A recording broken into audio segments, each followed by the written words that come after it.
Samajwadi party के विभिन्न महत्वपूर्ण पदों पर रह चुके हैं पूर्व महानगर अध्यक्ष। कैंट और शहर विधानसभा क्षेत्र में मजबूत जनाधार रखने वाले जफर बेग ने समाजवादी पार्टी को अलविदा कहते हुए भाजपा की लखनऊ में भाजपा प्रदेश अध्यक्ष भूपेंद्र सिंह चौधरी और उप मुख्यमंत्री केशव प्रसाद मौर्य की मौजूदगी में सदस्यता ग्रहण करने के बाद जफर बेग ने कहा, यह मेरा सौभाग्य है कि मैं दुनिया के सबसे खूबसूरत और खुशनुमा लोकतांत्रिक देश में पैदा हुआ और अब मेरा सौभाग्य दोगुना हो गया कि मुझे प्राइवेट लिमिटेड पार्टी नहीं बल्कि दुनिया की सबसे बड़ी और देश की एकमात्र लोकतांत्रिक पार्टी में रहकर देश की एकता अखंडता को मजबूत करने और समाज की सेवा करने का अवसर प्राप्त हुआ है। इस मौके पर मीडिया से बात करते हुए जफर बेग ने सपा छोड़कर भाजपा में शामिल होने की जानकारी देते हुए बताया।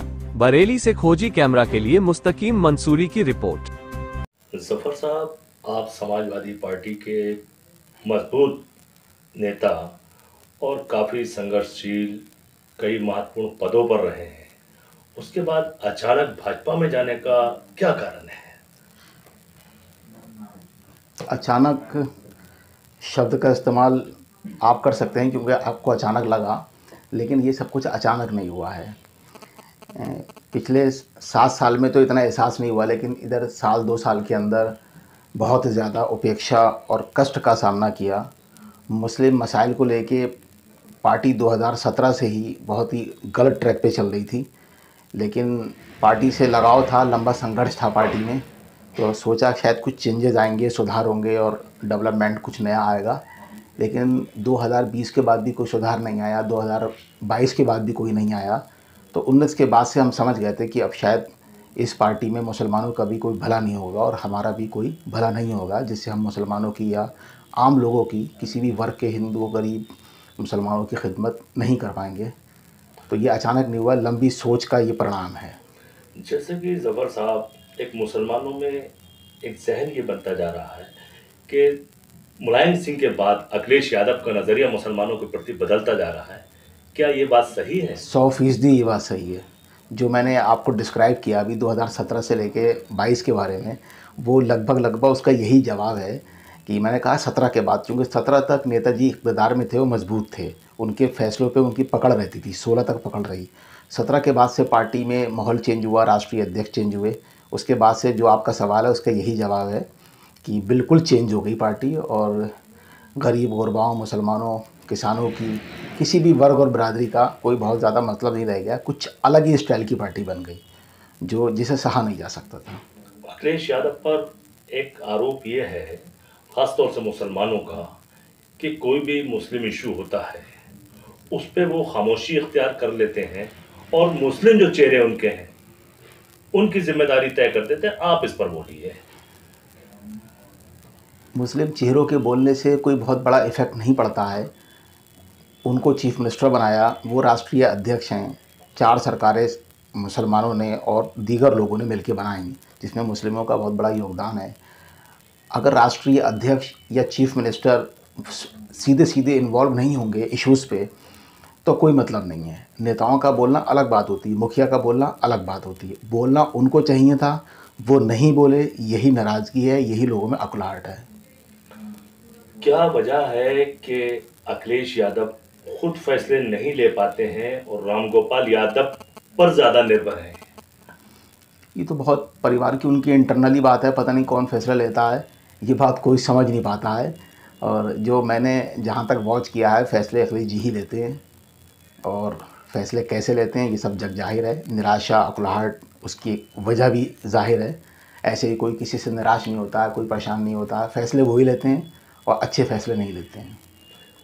जफर साहब, आखिरी सवाल आपसे ये है, 2024 का चुनाव अनकरीब है जी, और ऐसे में समाजवादी पार्टी से सलीम शेरवानी और आप जैसे तमाम लोग किनारा कर रहे हैं। क्यों ये स्थिति आई कि उन्हें समाजवादी को अलविदा कहना पड़ रहा है? क्या अखिलेश की नीतियां सही नहीं है या मुसलमानों का सम्मान खत्म हो गया है वहाँ पर? इसका जवाब भी मैंने आपको पहले दिया। मुसलमानों के अगेंस्ट नीतियां हैं, गरीब गुरबाओं के अगेंस्ट पॉलिसी है। बात नहीं करते हैं उन लोगों की जिनके लिए उन्हें बात करना चाहिए, जिससे पार्टी ताकतवर बनी, 4 सरकारें बनी। अब उनकी बात पार्टी में नहीं हो रही है। पार्टी में बात कोई भी कुछ भी कहता रहे, लेकिन मुखिया के कहने और सुनने का अंदाज़ अलग होता है, वहाँ से कोई बात नहीं हो रही है। और रहा बड़े लोगों के पार्टी छोड़ने का सवाल, तो पहले आपने सुना होगा माई, नेताजी कहते थे कि MY means M for Muslim and Y for Yadav. तो अखिलेश जी ने 2017 में एम को कर दिया महिला और वाई को कर दिया यूथ, तो उन्होंने पूरा सिनेरियो बिगाड़ दिया। अब वो नया फार्मूला लाए PDA, P फॉर पिछड़ा, D for Dalit, A for अल्पसंख्यक। जब वो अल्पसंख्यकों में होते हैं तो कहते हैं A फॉर अल्पसंख्यक है, और जब वो अगड़ों में बैठते हैं तो कहते हैं A फॉर अगड़े। अगड़े भी हमारे समाज का हिस्सा हैं, और कोई हम जाति बिरादरी की बहुत बात नहीं करते। अगर वो करते हैं तो ये क्लियर क्यों नहीं करते? A के 2 महीने कैसे हो सकते हैं? PDA की फिर बात कर रहे हैं तो कम से कम PDA को अप्लाई करें ना। तो उन्होंने राज्यसभा के टिकट दिए और दोनों उन्होंने अगड़े दिए, तो कोई बुराई की बात नहीं, आप अगड़ों को टिकट दीजिए, लेकिन बात भी तो सबकी बात करिए, सब समाज की बात करिए ना। आप PDA का नारा बुलंद कर रहे हैं तो नारे को अप्लाई भी तो करिए। आप इतिहास उठा के देख लीजिए, 1951 से या 1960 से जयप्रकाश नारायण और कर्पूरी ठाकुर जी, इन लोगों ने जो भी नारे दिए, चाहे नेहरू जी ने, चाहे हमारे किसी भी देश के नेता ने, भारतीय जनता पार्टी से संबंधित नेताओं ने जो नारा दिया उसे अप्लाई किया। मोदी सरकार के बारे में जो भी कहा जाता है, जो नारा दिया गया वो सरकार अप्लाई करती है। तो ये अप्लाई नहीं कर रहे हैं तो जाहिर सी बात है निराशा आएगी, अकुलाहट आएगी। नारों को अप्लाई करना मस्ट होता है। भारतीय जनता पार्टी में जाने के बाद आप मुस्लिम समाज को क्या मैसेज देना चाहते हैं? मैं मुस्लिम समाज से ये कहना चाहता हूँ, भारतीय जनता पार्टी एक हाथ में कुरान और एक हाथ में लैपटॉप की बात कर रही है। मुसलमानों में शिक्षा की नीड बहुत ज़्यादा है, एजुकेशन 3 से 4% है।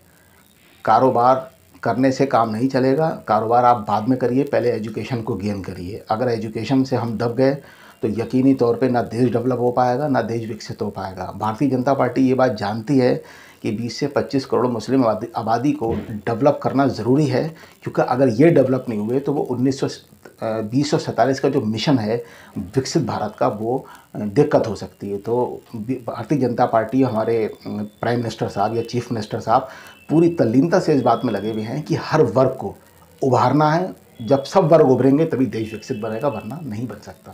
Thank you.